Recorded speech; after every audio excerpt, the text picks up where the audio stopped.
रूस यूक्रेन जंग ऐसे मोड़ पर पहुंच चुकी है जहां से निकली अब कोई एक चिंगारी भी पूरी दुनिया को विश्व युद्ध की आग में धकेल सकती है। रूस यूक्रेन के बीच शांति समझौते की अमेरिका और तुर्की की कोशिशें बेकार हो चुकी हैं। यूक्रेन ने रूस पर हाल ही में अब तक का सबसे बड़ा हमला किया, जिसके जवाब में रूस ने ऐसा पलटवार किया है कि यूक्रेन की पूरी जमीन थर्रा उठी। लेकिन पुतिन लगातार ये संकेत दे रहे हैं कि अब वो रुकने वाले नहीं हैं और न ही अब यूक्रेन के साथ कोई शांति वार्ता होगी। दूसरी तरफ नेटो देशों ने भी अपने रक्षा बजट में बढ़ोतरी करना शुरू कर दिया है। पुतिन ने नेटो देशों की तरफ भी अब आंखें तरेरनी शुरू कर दी हैं। क्या ये विश्व युद्ध का काउंटडाउन है? क्या थर्ड वर्ल्ड वॉर अब किसी से टाली नहीं जाएगी? पुतिन का ऐलान, अब नहीं चाहिए शांति समाधान।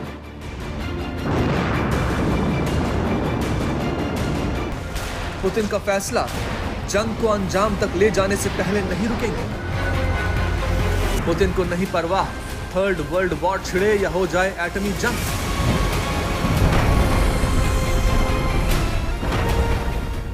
पुतिन का गुस्सा वर्ल्ड वॉर 3 का पहला अलर्ट जारी कर रहा है। यूरोप से लेकर अमेरिका तक खलबली मची है। पैनिक बटन दब चुका है। ट्रंप भी अब समझ चुके हैं कि पुतिन के हमलों को रोक पाना मुमकिन नहीं। 12 फरवरी को ट्रंप और पुतिन के बीच युद्ध रोकने के लिए पहली बार बात हुई। 18 मार्च को फिर पुतिन और ट्रंप मिले, युद्ध विराम पर बात हुई। 19 मई को फिर पुतिन ट्रंप ने 2 घंटे बात की। 4 जून को पुतिन ट्रंप के बीच फोन पर 75 मिनट बात हुई। चौथी बातचीत के बाद पुतिन ने ट्रंप को अच्छी तरह समझा दिया है कि अब बातचीत के दरवाजे वो बंद कर रहे हैं। अब कोई सीजफायर नहीं होगा, अब कोई और शांति वार्ता नहीं होगी, अब सिर्फ यूक्रेन के खिलाफ निर्णायक कार्रवाई होगी। रूस ने अमेरिका से भी साफ कह दिया है कि जो पुतिन के खिलाफ जाएगा वो उसका खामियाजा भुगतेगा। फिर बात तीसरे विश्व युद्ध तक ही क्यों न चली जाए। यूरोपीय देश भी अब जंग के खतरे को भांप रहे हैं, तैयारियों में जुट गए। दुनिया को सवाल ये डरा रहा है कि अगर परमाणु संपन्न देश जंग के मैदान में उतर आए तो दुनिया का क्या होगा। क्या वाकई अब थर्ड वर्ल्ड वॉर किसी के टाले नहीं चले? क्या वाकई अब थर्ड वर्ल्ड वॉर से दुनिया की तबाही तय है? क्या वाकई दुनिया पर परमाणु युद्ध का खतरा मंडरा रहा है? व्लादिमीर पुतिन की अमेरिकी राष्ट्रपति ट्रंप से फोन पर 75 मिनट बात हुई और इन 75 मिनट में हर मिनट की बातचीत पुतिन के सख्त तेवरों को बढ़ाती जा रही थी। उन्होंने यूक्रेन को अब किसी भी हाल में न बख्शने का इरादा भी साफ कर दिया। साथ ही रूस के रक्षा मंत्री सर्गेई शोइगु को उत्तर कोरिया भेज दिया, जहां उनकी मुलाकात उत्तर कोरिया के supreme leader Kim Jong Un से हुई। अब सवाल उठ रहा है कि इस मुलाकात के मायने क्या हैं? क्या रूस ने वर्ल्ड वॉर 3 के लिए समर्थन जुटाना शुरू कर दिया है? आखिर पुतिन के मन में क्या चल रहा है? यूक्रेन ने 1 जून को रूस के एयरबेस पर बड़ा हमला किया। उसने पुतिन के गुस्से को बुरी तरह भड़का दिया। यूक्रेन ने जिन 5 रूसी एयरबेस पर ड्रोन हमले किए वो सभी यूक्रेन की सीमा से काफी दूर स्थित थे। इनमें बेलाया एयरबेस इरकुत्स्क ओब्लास्ट यूक्रेन से 4300 किलोमीटर दूर है। ओलेन्या एयरबेस मुर्मांस्क ओब्लास्ट यूक्रेन से 3674 किलोमीटर दूर है। डाइग्लेवो एयरबेस रियाजान ओब्लास्ट यूक्रेन से 2161 किलोमीटर दूर है। इवोनो एयरबेस इवोनोवो ओब्लास्ट यूक्रेन से 2000 किलोमीटर दूर है। अमूर एयरबेस अमूर ओब्लास्ट यूक्रेन से 6000 किलोमीटर दूर है। सबसे सीक्रेट और खतरनाक मिशन ऑपरेशन स्पाइडर वेब से यूक्रेन ने रूस सहित दुनिया को चौंका दिया। सबसे बड़ी बात यह है कि यूक्रेन के राष्ट्रपति ज़ेलेंस्की ने खुद सामने आकर इस हमले की जिम्मेदारी ली और पूरी दुनिया को चेतावनी दी। पुतिन ने कहा, जवाब दिया जाएगा। जवाब में रूस ने 400 से ज्यादा ड्रोन और 40 से ज्यादा मिसाइलें दागी। यूक्रेन में तबाही मच गई। सवाल ये उठता है कि क्या पुतिन का बदला पूरा हो गया या पुतिन की तरफ से अभी यूक्रेन में असली तबाही आनी बाकी है। पुतिन के मन में क्या चल रहा है ये किसी को अभी ठीक से समझ में नहीं आ रहा। ब्रिटेन में रूस के राजदूत ने तीसरे विश्व युद्ध की बात कहकर हड़कंप मचा दिया है। अमेरिका भी सतर्क है और नाटो देश भी अलर्ट पर है। बाल्टिक देशों में सैन्य तैनाती तेज कर दी गई है, जबकि अमेरिका ने जर्मनी में अतिरिक्त फाइटर जेट्स भेजे हैं। यूके, पोलैंड और चेक गणराज्य जैसे देशों ने अपने मिसाइल डिफेंस सिस्टम सक्रिय कर दिए हैं। नेटो की संयुक्त कमान के जनरलों ने चेतावनी दी है कि अगर रूस ने यूक्रेन से बाहर किसी अन्य देश को नुकसान पहुंचाने की कोशिश की तो उसे बेहद तेज और समन्वित प्रतिक्रिया का सामना करना पड़ेगा। यूक्रेन को नेटो का समर्थन है और पुतिन जानते हैं कि यूक्रेन जिस तरह से बड़े हमले कर रहा है उसके पीछे कौन है। उनकी चेतावनी दिखाती है कि अगर पश्चिम ने समर्थन नहीं रोका तो युद्ध और बढ़ेगा और यही तीसरे विश्व युद्ध का संकेत है। देखिए, रशिया यूक्रेन वॉर जो है इसको 3 साल के ऊपर हो गए हैं और ये ख़त्म होने की कगार पर आ रहा था, लेकिन उसी वक्त हमने देखा कि जिस तरह से यूक्रेन ने अटैक किया उनके स्ट्रेटेजिक बॉम्बर्स के ऊपर और उसके बाद रशिया जिस तरह का अटैक कर रहा है और ये इसमें यूरोप क्या रोल प्ले करता है उसके ऊपर देखा जाएगा, तभी वो डिसाइड करेगा कि ये एक तरह से न्यूक्लियर डायमेंशन लेगा या नहीं लेगा। देखिए, वॉर तभी रुक सकता है या तो एक कंप्लीट डिफीट एक साइड की या दूसरी साइड की हो, वो इस वार में संभव नहीं लगती है। लेकिन हानि जो है सबसे ज़्यादा यूक्रेन और उसके लोगों को हो रही है। रशिया को भी स्ट्रेस है, इसमें कोई शक की बात नहीं है। तो लड़ाई होती है तो दोनों तरफ से लॉसेस होते हैं, वो भी कोई बड़ी बात नहीं है। लेकिन इस लड़ाई का जो अगर और स्वरूप देखा जाए तो उससे समस्या बढ़ सकती है। अब तक रूस के पास यूक्रेन पर हमला करने के लिए सिर्फ 5 लॉन्च साइट्स थी, लेकिन अब 12 से ज्यादा नई लॉन्च साइट्स बन रही हैं, जिनमें ज्यादातर लगभग तैयार हो चुकी हैं। सूत्रों की माने तो जैसे ही ये साइट्स एक्टिव होंगी, रूस एक ही दिन में 500 ड्रोन यूक्रेन पर बरसाने की ताकत रखेगा। अब ये जंग सिर्फ यूक्रेन को सबक सिखाने की नहीं, बल्कि रूस के लिए साख की लड़ाई भी बन चुकी है और रूस अब जंग को किसी भी स्तर तक ले जाने के लिए मन बनाता दिख रहा है।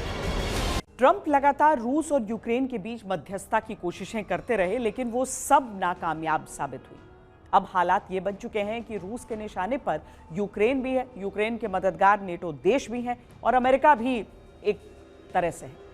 पुतिन के आक्रामक तेवर देखते हुए नेटो देश अलर्ट पर हैं, अमेरिका के साथ रूस का रुख कड़ा है। एक मोर्चा ट्रंप वर्सेस पुतिन भी खुलता दिख रहा है। 4 बार मुलाकात हुई, लेकिन फिर वही बात हुई। न पुतिन माने न यूक्रेन राजी हुआ। जंग और भीषण रूप लेती चली गई। ट्रंप ने हार कर कह दिया, पुतिन आग से खेल रहे हैं, नतीजे अच्छे नहीं होंगे। रूस के पूर्व राष्ट्रपति ने सुना दिया, हाँ फिर एक ही सूरत बचती है, तीसरा विश्व युद्ध। पुतिन ट्रंप की बिगड़ी बात से पूरा यूरोप सख्ते में है और अब जो कदम रूस उठा रहा है वो दुनिया में बड़ी जंग के संकेत देने लगा है।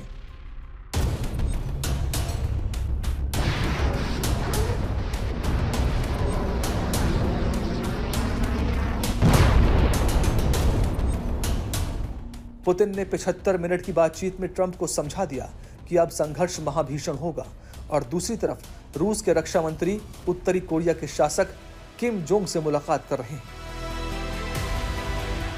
जब संकेत थर्ड वर्ल्ड वॉर के मिल रहे हों, ऐसे समय में रूसी रक्षा मंत्री का उत्तर कोरिया के सुप्रीम लीडर से मिलना क्या संकेत दे रहा है?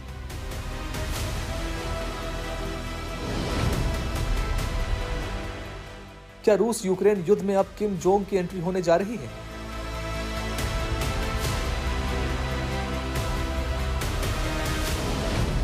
क्या उत्तर कोरिया के साथ रूस का संपर्क अमेरिका और नेटो को कोई जवाब है?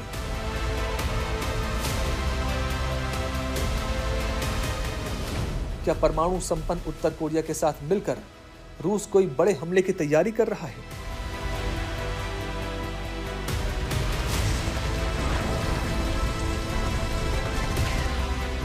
क्या रूस यूक्रेन युद्ध का दायरा बढ़ने पर परमाणु जंग तक की तैयारी रूस ने कर ली है?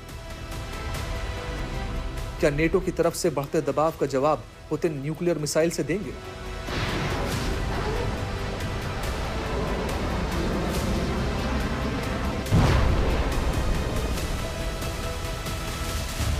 रूस यूक्रेन के बीच शांति की उम्मीदें थी। अमेरिकी राष्ट्रपति ट्रंप बड़े दावेदार बने कि 4 साल की जंग खत्म करेंगे, लेकिन उनकी मौजूदगी से जंग और भड़की है, क्योंकि एक तरफ अमेरिका पुतिन जेलेंस्की के बीच सीज फायर की कहानियां गढ़ता रहा, इतने में यूक्रेन ने रूस पर अब तक का सबसे बड़ा हमला बोल दिया। रूस ने यूक्रेन को करारा जवाब दिया, लेकिन इससे रूस कितना संतुष्ट हुआ होगा ये कहने की स्थिति में कोई नहीं है। ट्रंप ने खुद इसका इजहार किया था। ट्रंप ने अपने social media platform truth social पर लिखा है, मैंने अभी अभी रूस के राष्ट्रपति पुतिन के साथ टेलीफोन पर बात की है। ये कॉल करीब 1 घंटे 15 मिनट तक चली है। इस फोन कॉल पर हमने रूस के जेट्स पर हुए हमलों के बारे में चर्चा की। ये बहुत अच्छी वार्ता थी, लेकिन वार्ता तुरंत शांति की तरफ नहीं बढ़ सकी। पुतिन ने कहा है कि हाल ही में यूक्रेन ने जो रूस पर ड्रोन से हमले किए हैं, यूक्रेन को उसका हर हाल में जवाब देना होगा। पुतिन की धमकी से पूरे यूरोप की नींद उड़ गई है। यूक्रेन के ड्रोन हमलों के जवाब में अगर रूस टैक्टिकल न्यूक्लियर या मिसाइल हमला करता है तो असर सिर्फ यूक्रेन तक नहीं रहेगा। इसलिए जर्मनी, फ्रांस, पोलैंड जैसे देशों में अलर्ट जारी हो चुका है। कई यूरोपीय देशों ने अपने सैन्य ठिकानों की सुरक्षा भी कड़ी कर दी है। रूस यूक्रेन जंग के बीच ब्रिटेन की सेना के बड़े अफसरों ने चेतावनी दी है। आने वाले वक्त में रूस और चीन मिलकर अमेरिका और यूरोपीय देशों के खिलाफ टू फ्रंट मोर्चा खोल सकते हैं। इसी को देखते हुए यूएस की चिंता नेटो देशों को लेकर बढ़ गई है। यानी पूरे पश्चिम में उथल पुथल शुरू हो चुकी है। ऐसे मुश्किल हालात में अगर रूस यूक्रेन युद्ध विश्व युद्ध में तब्दील हुआ तो परमाणु जंग की आशंका से इनकार नहीं किया जा सकता, क्योंकि नेटो देश लगातार यूक्रेन की मदद कर रहे हैं और इससे रूस का पारा चढ़ रहा है। रूस के खिलाफ जंग में यूक्रेन अकेला नहीं है, उसे अमेरिका सहित तमाम नेटो देशों की तरफ से मदद मिल रही है। रूस बार बार यूक्रेन समर्थक देशों को चेतावनी जारी कर रहा है, लेकिन नेटो देश यूक्रेन के साथ मजबूती से खड़े हैं। यूक्रेन ने 1 जून को जो हमला किया वो अब तक का सबसे बड़ा था। जिस तरह से किया गया उसके कारण रूस का एयर डिफेंस सिस्टम भी काम नहीं कर पाया।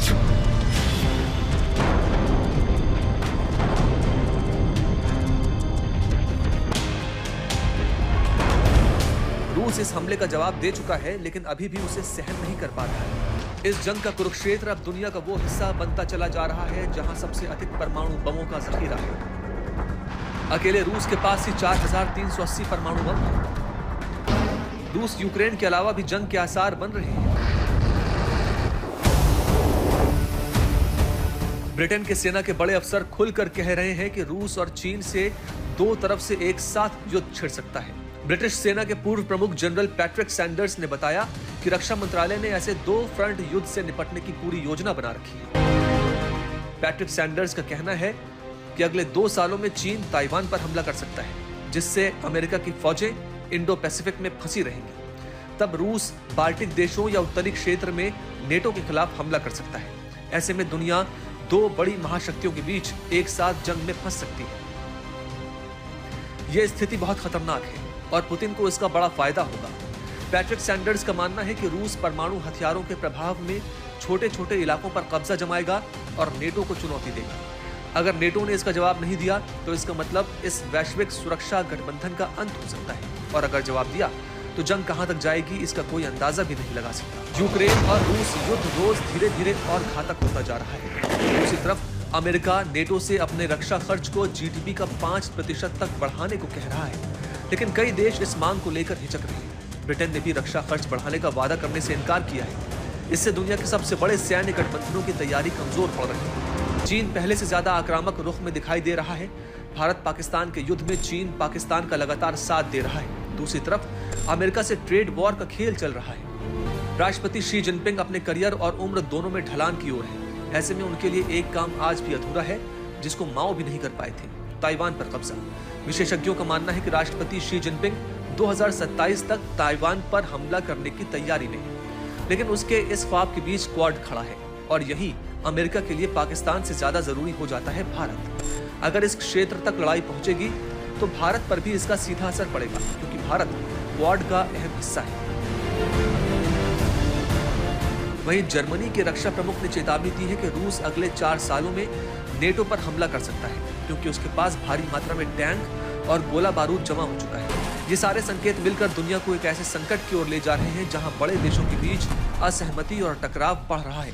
और जब इतने बड़े और ताकतवर देश युद्ध के लिए तैयार हो रहे हो तो उसका खतरा केवल क्षेत्रीय नहीं बल्कि वैश्विक होता है और होगा। तीसरे विश्व युद्ध की निश्चित आशंकाओं के बीच पूरी दुनिया में डिजिटल वॉरफेयर की भी भूमिका बढ़ती जा रही है।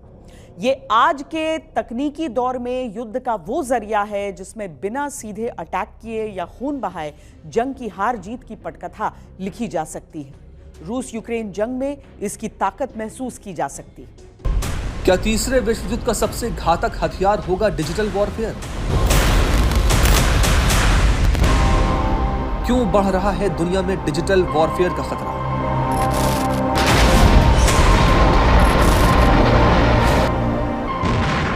कैसे हारती बाजी का खेल पलट सकता है डिजिटल वॉरफेयर?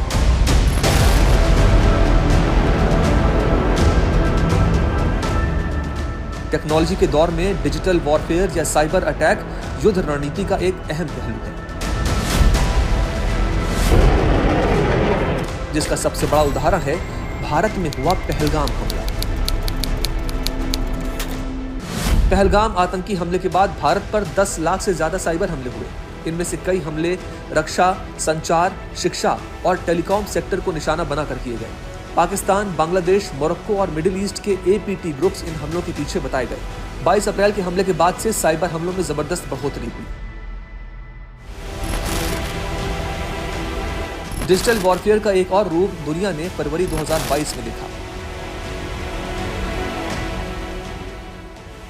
फरवरी 2022 में रूस ने यूक्रेन पर हमला किया। मिसाइलों से पहले रूस के साइबर सिपाहियों ने यूक्रेन के कम्युनिकेशन सिस्टम, पावर ग्रिड और बैंकिंग नेटवर्क को जाम कर दिया। नतीजा हुआ यूक्रेन अंधेरे में डूब गया। इंटरनेट ठप और अफरा तफरी का फायदा उठाकर रूस ने पहला वार किया। इजराइल हमास जंग में भी डिजिटल वॉरफेयर का खूब इस्तेमाल हुआ। सिर्फ रॉकेट और मिसाइलें ही नहीं, दोनों पक्षों ने एक दूसरे के डिफेंस सिस्टम हैक करने की कोशिश की। हमास ने इजराइल के रडार सिस्टम को साइबर अटैक से चैलेंज किया। इजराइल ने फिलिस्तीनी ग्रुप्स की सोशल मीडिया और फंडिंग नेटवर्क पर डिजिटल हथियार चलाए और उन्हें कमजोर किया।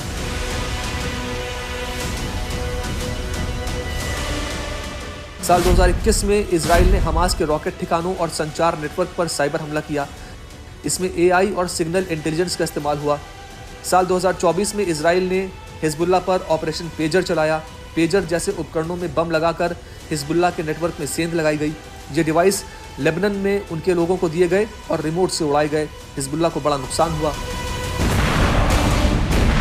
डिजिटल वॉरफेयर हर जंग का जरूरी हिस्सा बन चुका है, लेकिन कोई ये नया चलन नहीं है। दूसरे विश्व युद्ध में ही इसकी झलक दिख चुकी थी, जब एलन ट्यूरिंग ने नाजी जर्मनी की एन्क्रिप्शन मशीन एनिग्मा को तोड़ा। उन्होंने एक ऐसी मशीन बनाई जो गुप्त संदेशों को डिकोड कर सकती थी।